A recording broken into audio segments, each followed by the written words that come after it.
الحمد للہ رب العالمین، الصلاۃ والسلام علی خاتم النبیین وعلی آلہ وصحبہ اجمعین، اما بعد فاعوذ باللہ من الشیطان الرجیم، بسم اللہ الرحمن الرحیم۔ قال اللہ تعالی فی سورۃ یونس: وَلَوْ يُعَجِّلُ اللَّهُ لِلنَّاسِ الشَّرَّ اسْتِعْجَالَهُم بِالْخَيْرِ لَقُضِيَ إِلَيْهِمْ أَجَلُهُمْ فَنَذَرُ الَّذِينَ لَا يَرْجُونَ لِقَاءَنَا فِي طُغْيَانِهِمْ يَعْمَهُونَ۔ ترجمہ: اور اگر خدا لوگوں کی برائی میں جلدی کرتا جس طرح وہ طلب خیر میں جلدی کرتے ہیں تو ان کی عمر کی میعاد پوری ہو چکی ہوتی، سو جن لوگوں کو ہم سے ملنے کی توقع نہیں، انہیں ہم چھوڑے رکھتے ہیں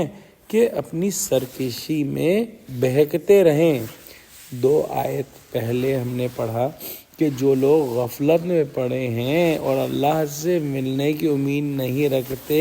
ان کا ٹھکانہ دوزخ ہے، اور یہاں یہ بتایا ہے کہ خدا ایسے مجرموں کو دنیا میں فوراً نہیں پکڑتا بلکہ مہلت دیتا ہے۔ حالانکہ لوگوں کا حال یہ ہے کہ کبھی بے باک و بے حیا بن کر خود اپنے اوپر جلد عذاب آنے کا مطالبہ کرتے ہیں، اور کبھی دنیاوی حوادث سے تنگ آ کر یا اپنی اولاد وغیرہ کے حق میں بد دعائیں کرنے لگتے ہیں، جیسا کہ ہم دنیا میں دیکھتے ہیں۔ اب اگر اللہ سبحانہ و تعالی ان کی درخواست اور دعا کے موافق فوراً ہاتھوں ہاتھ کوئی عذاب یا برائی اس قدر جلد ان کو پہنچا دے جتنی جلد وہ بھلائی کے پہنچنے کی خواہش رکھتے ہیں، تو بدی کے وبال سے 1 منٹ بھی فرصت نہ پائیں اور رشتہ حیات اسی وقت منقطع ہو جائے،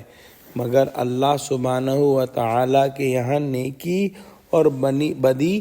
دونوں میں حسب مصلحت تاخیر اور تحمل ہوتا ہے، تاکہ جو نیک لوگ ہیں وہ تربیت پائیں اور مزید نیکیاں کمائیں، اور بدکار جو ہیں وہ غفلت میں پڑے رہ کر مزید گناہ کمائیں اور اپنا پیمانہ شرارت لبریز کر لیں۔